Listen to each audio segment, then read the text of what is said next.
آیت میں مراد شب بارات ہے، یعنی مسئلہ یہ ہے کہ وہ نص قرآنی سے ثابت کرتے ہیں کہ شب بارات کی اہمیت، شب بارات کی قدر یہ قرآن سے ثابت ہے۔ باقی رہ گئی احادیث مبارکہ، تو کثیر احادیث مبارکہ اس بات پر موجود ہیں کہ اللہ رب العزت نے شب بارات کی بڑی عظمت اور شان رکھی ہے۔ ابن ماجہ میں ہے، اور اس حدیث کو جو میں آپ کی خدمت میں پیش کرنے والا ہوں، اس کو شیخ الحدیث علامہ غلام رسول سعیدی نور اللہ مرکزہ ورحمۃ اللہ تعالی علیہ اپنی تفسیر تبیان القرآن میں بھی نقل کرتے ہیں۔ سیاستہ کی حدیث اور دیگر کتب میں بھی یہ حدیث موجود ہے۔ آقا دو جہاں سرکار دو عالم صلی اللہ تعالی علیہ وآلہ وسلم ارشاد فرماتے ہیں، اور اس کو روایت کرنے والے حضرت علی شیر خدا رضی اللہ تعالی عنہ، کہ سرکار دو عالم نے یہ ارشاد فرمایا۔ حضور نے کیا ارشاد فرمایا؟ آپ نے فرمایا اے علی، نصف شعبان کی رات یعنی شب بارات، اس رات میں قیام کرو اور اس رات کے دن میں روزہ رکھو۔ اب یہ جو سرکار دو عالم کے ارشادات ہیں، ان میں واضح حکم موجود ہے کہ اس رات کا قیام یہ سرکار دو عالم کے حکم پر ہے، اور اس کو بیان کرنے والے جناب علی شیر خدا۔ اور دن کا روزہ، روزے کے حوالے سے تو شعبان المعظم کے اور بھی روایات موجود ہیں کہ شعبان المعظم میں سرکار دو عالم روزہ رکھا کرتے تھے، آپ کی عادت تھی۔ کثرت کے روزے رکھنا حضور کی سنت سے ثابت ہے، اور بالخصوص شعبان کے 15 کا روزہ، شب بارات کی رات کے بعد والا روزہ، وہ اس روایت میں ثابت ہے جس میں سرکار دو عالم نے حضرت علی شیر خدا رضی اللہ تعالی عنہ کو ارشاد فرمایا اے علی، اس رات کا قیام کرو اور اس رات کے آنے والے دن کا روزہ رکھو۔ کیوں؟ آقا دو جہاں نے اس کی وضاحت فرمائی، اے علی، یہ رات اتنی برکتوں والی ہے کہ اس رات میں اللہ رب العزت اپنی شایان شان آسمان دنیا پر جلوہ افروز ہوتا ہے، جو رب کی شان کے لائق ہے۔ اللہ رب العزت اپنی شان کے لائق آسمان دنیا پر جلوہ افروز ہوتا ہے۔ پھر کیا ہوتا ہے؟ اللہ رب العزت ندا دیتا ہے کوئی بخشش مانگنے والا، وہ میری بارگاہ میں بخشش مانگے، میں اسے معاف فرما دوں۔ ہے کوئی رزق طلب کرنے والا، وہ مجھ سے رزق طلب کرے، میں اسے رزق عطا فرماؤں۔ اے علی، اللہ رب العزت یہ ندا دیتا ہے اپنے بندوں کو، ہے کوئی میری بارگاہ میں حاجت پیش کرنے والا، وہ میری بارگاہ میں حاجت پیش کرے اور میں اس کی حاجت کو پورا کروں۔ اور یہ سلسلہ جاری رہتا ہے۔ سرکار دو عالم نے ارشاد فرمایا غروب شمس سے لے کر طلوع فجر تک یہ سلسلہ جاری رہتا ہے۔ سرکار دو عالم نے ارشاد فرمایا کہ یہ ندا آتی رہتی ہے کوئی سائل، ہے کوئی سائل، ہے کوئی سائل، یعنی کوئی مانگے، خالق کائنات تو عطا کرنے کے لیے ہر وقت تیار ہے، اللہ رب العزت تو دینے کے لیے ہر وقت تیار ہے۔ تو یہ حدیث پاک وہ ہے جس سے ثابت ہوتا ہے کہ یہ رات جو ہے یہ عبادت کی رات، اور اس پر جو ہے نا علماء کرام نے نا عبادت کے حوالے سے بہت سارے وظائف بیان کیے ہیں۔ ساتھ مختصر ہے لیکن کچھ ضروری باتیں ہیں وہ میں عرض کرنا چاہتا ہوں۔ اس رات کے حوالے سے کافی کچھ میں نے جمعہ کے خطبے میں بیان کر دیا تھا، لیکن یہ چند باتیں رہ گئی تھی جو میں عرض کرنا چاہتا ہوں۔ اس رات کی عبادت حدیث کی روشنی میں ثابت ہے، مشکات میں ہے، سیاستہ کی دیگر احادیث مبارکہ ہیں۔ ام المومنین ام عائشہ صدیقہ رضی اللہ تعالی عنہا ارشاد فرماتی ہیں کہ ایک رات سرکار دو عالم شب بارات کی رات تھی، سرکار دو عالم عبادت میں مصروف تھے، میرے آنکھ لگ گئی، تو جب میں بیدار ہوئی تو میں نے حضور کو نہ پایا، میں حضور کی تلاش نہیں کی، تو تلاش کرتے کرتے میں نے حضور کو جنت البقیع میں دیکھا۔ آپ سب کے علم میں ہے حضور کا جو روضہ انور ہے، آپ علیہ السلام کی اس روضہ انور کے قدموں کی طرف جنت البقیع ہے۔ وہاں جب میں گیا تھا تو ایک عاشق ایسا کھڑا تھا، اس نے کہا یہ کیسے خوش نصیب ہیں جنت البقیع والے جن کو سرکار دو عالم نے اپنے قدموں میں پناہ دے رکھی۔ اور آپ میں سے بہت سارے دوست ہیں جنہوں نے عمرے کی سعادت حاصل کر رکھی ہے. آپ نے وہاں یہ دیکھا ہوگا کہ ہمارے پاکستانی بھائی جب وہاں جاتے ہیں تو روضہ انور کا وہ سمت جو حضور نبی اکرم کے قدموں والی ہے وہاں سارے جمع ہوتے ہیں. وہاں یہ پاکستانی جو جاتے ہیں نا ان میں یہ بات مشہور ہے کہ اگر کسی پاکستانی کو تلاش کرنا ہے تو وہ روضہ رسول پر حضور کے قدموں کی طرف جائے, وہاں پاکستانی کو دیکھے گا. یہ پاکستان, یہ ایک جذبہ ہے, یہ ایک شوق ہے جو پاکستانیوں کے اندر ہے. وہ کہتے ہیں حضور کے قدم نصیب ہو جائے ہمارے لیے یہ بہت بڑے اعزاز کی بات ہے. اور میں نے اس گناہگار آنکھوں سے یہ منظر وہاں دیکھا ہے. پہلے شروع میں مجھے پتہ نہیں تھا, تو میرے علاقے کا ایک جو ہے نا بزرگ مجھے ملا, تو اس نے کہا کہ اپنے علاقے کی مسجد کے امام صاحب آئے ہوئے. میں وہ کدھر ہوں گے؟ تو اس نے کہا مجھے یہ تو پتہ نہیں ہے, لیکن وہ جیسے ہی فارغ ہوتے ہیں حضور کے قدموں میں جاتے ہیں. اچھا, جب میں وہاں گیا تو بہت سارے ملتان کے دوست نظر آئے اور بہت سارے پاکستانی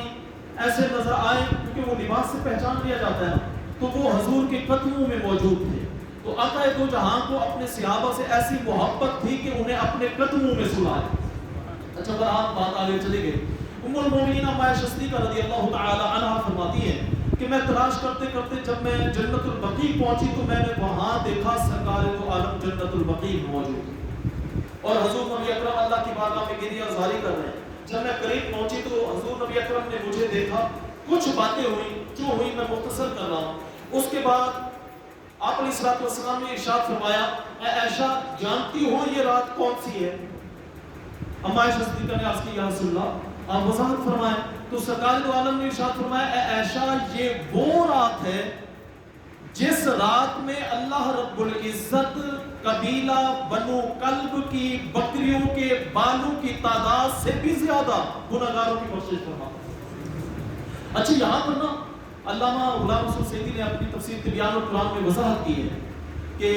ام المومنین ام عائشہ صدیقہ نے حضور کی بارگاہ میں عرض کی, یا رسول اللہ قبیلہ بنی کلب کی بکریوں کی آپ نے تخصیص کیوں فرمائی, ان کا حوالہ کیوں دیا ہے قبیلہ بنی کلب کی بکریوں کا؟ تو آپ نے ارشاد فرمایا, اے عائشہ قبیلہ بنی کلب کی جو بکریاں ہیں نا ان کے بال بہت گھنے ہیں. اور اس پر پھر علماء کرام نے وضاحت کی ہے کہ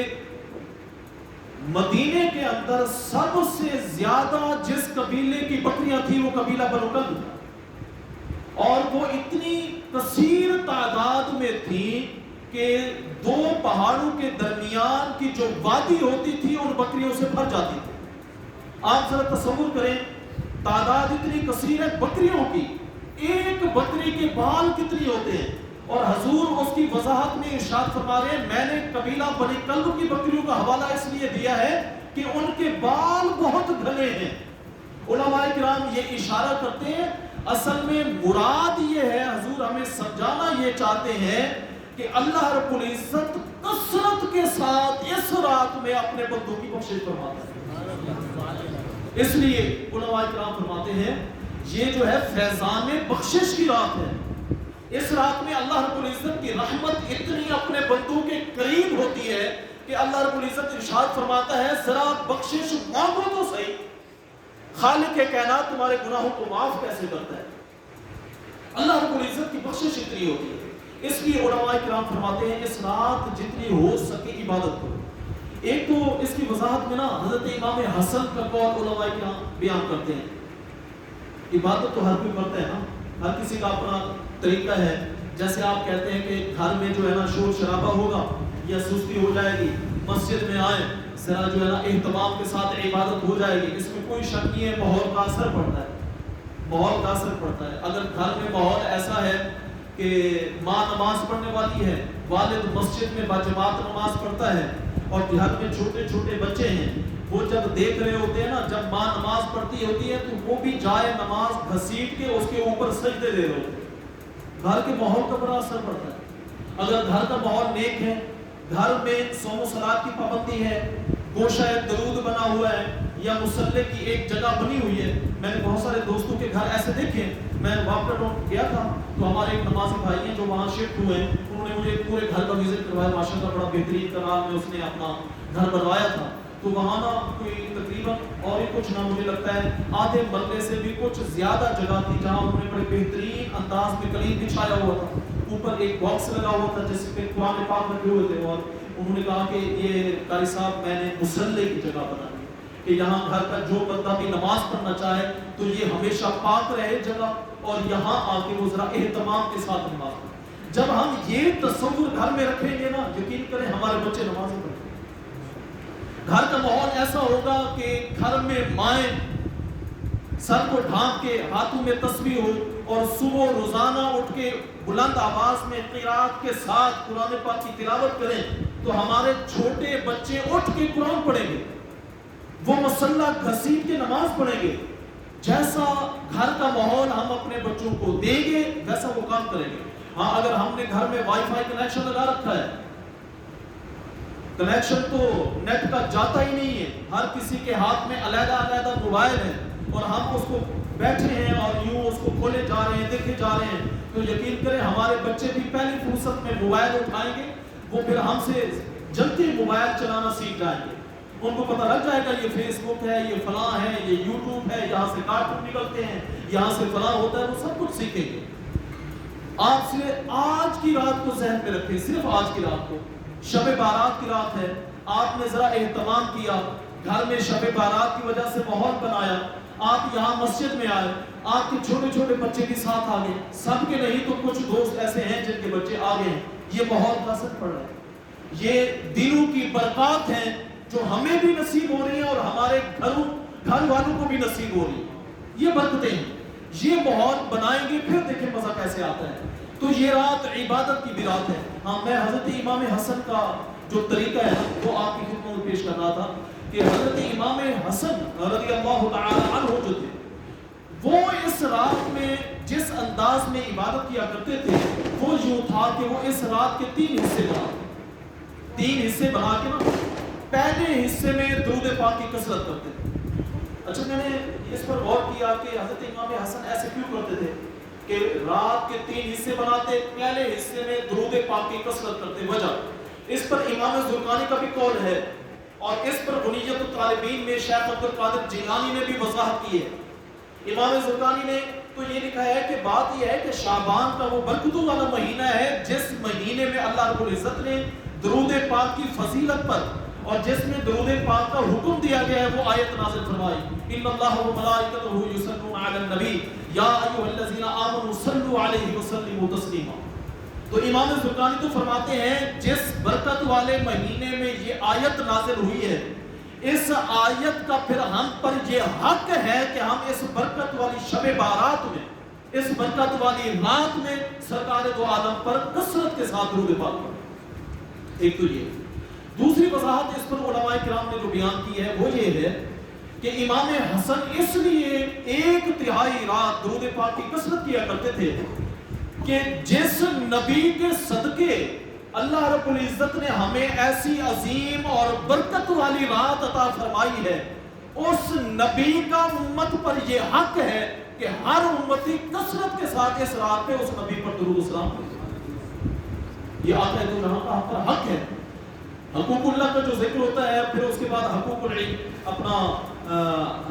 سرکار دو عالم کے حقوق کا جو ذکر ہوتا ہے، حضور نبی اکرم کے جو حقوق ہیں ان میں جہاں پر رسول اللہ کی محبت ہے، رسول اللہ کی اطاعت و فرما برداری ہے، وہاں پر یہ بھی حق ہے، ادب و احترام ہے، وہاں پر یہ بھی حق ہے کہ کثرت کے ساتھ ہر مومن سرکار دو عالم پر درود و سلام بھیجے۔ اور جب سرکار دو عالم صلی اللہ تعالی علیہ وسلم کا نام نامی آئے تو اس کے ساتھ درود بھیجنے میں بخل نہیں کرنا چاہیے، اس میں تو فائدہ ہمارا ہے۔ سرکار دو عالم پر درود و سلام بھیجنے کے لیے تو اللہ کے معصوم فرشتے اتنی زیادہ تعداد میں ہیں، اتنی زیادہ تعداد میں ہیں کہ انسانوں کی تعداد ان کے سامنے مقابلہ کیا کرے، وہ تو کر ہی نہیں سکتی۔ آپ ذرا اس روایت پر غور فرمائیں کہ 70,000 فرشتے سرکار دو عالم کے گنبد خضرا پر درود و سلام کے لیے دل میں حاضر ہوتے ہیں 70,000 رات، اور جو ایک فرشتہ ایک دفعہ آئے گا قیامت تک اس کی باری نہیں آئے گی۔ سرکار دو عالم پر تو درود و سلام بھیجنے کے لیے فرشتے بہت ہیں، تو جو ہم درود و سلام بھیجتے ہیں اس کا کیا فائدہ ہے؟ حضور کو اس کی ضرورت ہے یا ہمیں ہے؟ ہمیں ضرورت ہے اس کی۔ کیوں ہمیں ضرورت ہے؟ کہ جب ہم سرکار دو عالم پر درود بھیجتے ہیں تو 10 نیکیاں لکھی جاتی ہیں، 10 درجات بلند ہوتے ہیں اور 10 گناہ معاف ہوتے ہیں۔ چلو یہ تو نیکیوں کا انبار ہو گیا نا، لیکن اس سے بڑی بات یہ ہے کہ ہم سرکار پر درود اور سلام بھیجیں اور جواب میں سرکار دو عالم وعلیکم السلام کہہ دیں، امتیوں کی زندگی سنور نہیں جائے گی۔ ٹھیک ہے نا، حضور فرماتے ہیں جو مجھ پر سلام بھیجے گا، اور اگر اہل محبت میں سے کوئی میرا امتی ہے محبت کے ساتھ مجھ پر درود و سلام بھیجے گا تو اس کو جواب میں خود دوں گا۔ ہم حضور پر کہیں الصلاۃ والسلام علیک یا رسول اللہ، اور حضور جواب میں یہ بھی کہیں میرے امتی تجھ پر بھی میرا سلام۔ پھر بتائیں اس سے بڑی سعادت کی بات پھر کیا ہوگی؟ تو حضرات محترم، حضرت امام حسن رضی اللہ تعالی عنہ کے بارے میں جو ہے، ایک تو یہ ہو گیا کہ آپ تہائی رات سرکار دو عالم پر درود و سلام بھیجتے، پھر دوسری تہائی جو ہوتی تھی اس میں حضرت امام حسن رضی اللہ تعالی عنہ جو ہے ذکر و اذکار کی کثرت، آیت کریمہ ہے، اب بھی آپ جو ہے نا مختلف اوراد کرتے ہیں، سورۃ یاسین کا 3 دفعہ کا وظیفہ ہے، سورۃ الدخان کا 3 دفعہ کا وظیفہ ہے، ٹھیک ہے نا، یہ صورتیں پڑھی جاتی ہیں، جتنی ہو سکے سورۃ اخلاص کی کثرت کریں، آیت کریمہ کی کثرت کریں، قرآن پاک کی تلاوت کریں، اور ذکر و اذکار جو اللہ رب العزت جتنی ہمت دے کریں۔ حضرت امام حسن کا یہ طریقہ تھا کہ آپ پھر دوسری تہائی جو ہوتی تھی اس میں پھر اس انداز میں چلتے، آخری تہائی رات کا جو آخری حصہ بچتا تھا اس میں آپ یوں کرتے کہ نوافل کی پھر کثرت، کیونکہ دور بڑا سست چل رہا ہے، اس سست دور میں ان عالیشان بزرگوں کی طرح جو ہے نا ہم سے تو مشکل ہے کہ ہم ساری رات بھی جاگ سکیں، خوش نصیب لوگ جو ہیں وہ ساری رات بھی جاگتے ہیں، ہم کم از کم اتنی کر سکتے ہیں کہ صلاۃ و تسبیح پڑھ اس کے بعد کچھ ذکر و اذکار کر لیں، ٹھیک ہے، پھر اگر طبیعت ساتھ نہیں دیتی، سونے کا دل کر رہا ہے، پہلے تو اس رات میں لیلۃ القدر ہے وہ پوشیدہ ہے، یہ تو وہ رات ہے جو ظاہر ہے، اور درجنوں روایات ہیں اس پر، درجنوں، اور ہر حدیث کی کتاب ہے، تو یہ رات تو وہ ہے جو ظاہر ہے، اس رات میں اگر ہمت کریں ساری رات ہی جاگیں اور اللہ رب العزت کی برکت جتنی ہو سکے سمیٹیں، تو میں سمجھتا ہوں یہ بہت بڑے اعزاز کی بات ہے، ساری رات اگر جاگیں، ورنہ صبح بندہ سحری ٹائم اٹھے اس میں صلاۃ اللیل پڑھے، تہجد کی نماز پڑھے، ذکر و اذکار کرے، تو یہ بھی بہت اچھا طریقہ ہے۔ اچھا، ایک اور چیز جو علماء کرام نے اس رات میں بیان فرمائی وہ ہے صلاۃ الخیر۔ صلاۃ الخیر کے حوالے سے نا امام غزالی نے احیاء العلوم میں لکھا، صاحب روح البیان علامہ اسماعیل حقی نے اپنی تفسیر شہر آفاق تفسیر روح البیان میں صلاۃ الخیر کا ذکر کیا، اور اس کو جو ہے امام الاولیاء محبوب سبحانی، قندیل نورانی، شہباز لامکانی، شیخ سید عبد القادر جیلانی نے اپنی کتاب منیت الطالبین میں اس کا ذکر کیا، اور اس صلاۃ الخیر کے بارے میں امام غزالی نے بھی، شیخ عبد القادر جیلانی نے بھی حضرت امام حسن کی روایت پیش کی، اور سنیں آپ کا دل ٹھنڈا ہو جائے گا، ایمان تازہ ہو جائے گا۔ حضرت امام حسن تابعی وہ فرماتے ہیں میں نے 30 صحابہ سے یہ سنا کہ سرکار دو عالم نے ارشاد فرمایا جو شخص اس رات صلاۃ الخیر پڑھے گا، صلاۃ الخیر کیا ہے کہ 100 رکعت نوافل ادا کرنی ہے، اور ہر رکعت میں الحمد کے بعد 10 دفعہ سورۃ الاخلاص پڑھ۔ مشکل تو ہے لیکن جتنی مشقت ہے اس سے بڑھ کے اللہ رب العزت نے اس کا اجر و ثواب رکھا۔ اجر و ثواب سنیں، حضرت امام حسن بصری فرماتے ہیں کہ سرکار دو عالم نے ارشاد فرمایا جو شخص ہمت کرے گا صلاۃ الخیر اس انداز میں پڑھے گا تو اللہ رب العزت اس پر نگاہ رحمت فرمائے۔ کتنی دفعہ؟ 70 بار نگاہ رحمت فرمائے، اور ہر نگاہ رحمت پر اللہ رب العزت 70 حاجتیں پوری کرے گا۔ ان 70 حاجتوں میں سے سب سے کم حاجت جو ہے وہ یہ ہے کہ اللہ رب العزت اس کے سابقہ گناہوں کی بخشش فرمائے۔ کتنی عظیم عبادت ہے، اللہ رب العزت ہمت دے تو صلاۃ الخیر بہت عظیم عبادت ہے. اگر اس جسمانی مشقت پر روز محشر جب سورج 1.25 میل پر ہو، زمین کانپے کی ہو، نفسا نفسی ہو، کسی کا پسینہ گھٹنوں تک، کسی کا سینے تک، اور کسی کا لگام بنائے اس کے منہ تک ہو، اس محشر میں جب نفسا نفسی ہو، ہمارے اعضاء اللہ کی بارگاہ میں یوں عرض کرتے، پروردگار عالم ہم گواہی دیتے ہیں اس کے حق میں کہ یہ شب بارات میں تیری رضا کے لیے صلاۃ الخیر پڑھتا رہا، اس کو کئی گھنٹے لگ گئے نوافل ادا کرتے کرتے، اور وہ سورت رکعت ہر رکعت میں 10 بار پڑھتا رہا جس میں خالصتاً تیری توحید کا ذکر ہے. یہ تجھے ایک مانتا تھا، بے نیاز مانتا تھا، اولاد سے پاک مانتا تھا، اور تیرے برابر کسی کو سمجھتا نہیں تھا. زبان سے یہ بار بار اس نے یہ صورتوں کا ورد کیا. ہم گواہی دیتے ہیں اس کے حق میں. کیا پھر اس دن اس بندے کے بارے نیارے نہیں ہو جائیں گے؟ حدیث پاک میں آتا ہے، سرکار دو عالم نے ارشاد فرمایا کچھ خوش نصیب ایسے ہوں گے جو نور کے میناروں پر ہوں گے اس نفسا نفسی کے عالم میں. کچھ خوش نصیب ایسے ہوں گے جب 1.25 میل کے فاصلے پر سورج سیدھا ہوگا، ان پر بادلوں نے سایہ کر رکھا ہوگا. ممکن ہے کہ صلاۃ الخیر پڑھنے والا ہو، میں تو کہتا ہوں ممکن کیا، یقینی بات ہے، سب کچھ ہونا تو رب کی رحمت سے ہے. اور ایسی ٹھنڈی ٹھنڈی ہوا میں جو چل رہی ہے، عبادت کا تو لطف بھی اپنا ہوگا. مجھے تو ایسے لگتا ہے ایسی برکت والی یہ رات ہے کہ حالانکہ 2-3 دن ہو گئے ملتان میں گرمی بڑی شدید پڑ رہی. آج تو گرمی اتنی شدید تھی کہ پسینہ جان نہیں چھوڑ رہا، لیکن ایسی ٹھنڈی ہوا. میں علماء کرام کے اقوال پڑھ رہا تھا کہ کیسے پتہ لگتا ہے کہ اللہ کی رحمت کے فرشتوں نے ہمارے ساتھ معانقہ کیا ہے. تو اس میں جو ایک انہوں نے وضاحت میں بتائی نا کہ ایک اس کی علامت یہ بھی ہے کہ بندے کو عبادت کرتے ہوئے اگر سکون آئے یا عبادت کرتے ہوئے اس کا دل کرے کہ رو رو کہ اللہ کی بارگاہ میں دعائیں کرو، التجا کرو، اور اس کی آنکھوں سے آنسو جھلک پڑے، تو سمجھ لو اللہ کی رحمت کا فرشتہ تمہیں معانقہ کر کے جا رہا ہے. تو مجھے تو پورا یقین ہے رب کی رحمت کے فرشتے ہمارے ساتھ شامل ہیں اور اللہ رب العزت کی برکتوں سے ہم مالا مال ہو رہے. اور جیسے کہ وہ مشکات کی روایت ہے نا کہ اللہ کی بارگاہ میں فرشتے ایک محفل کا نام ہے اعمال جا کے عرض کریں گے،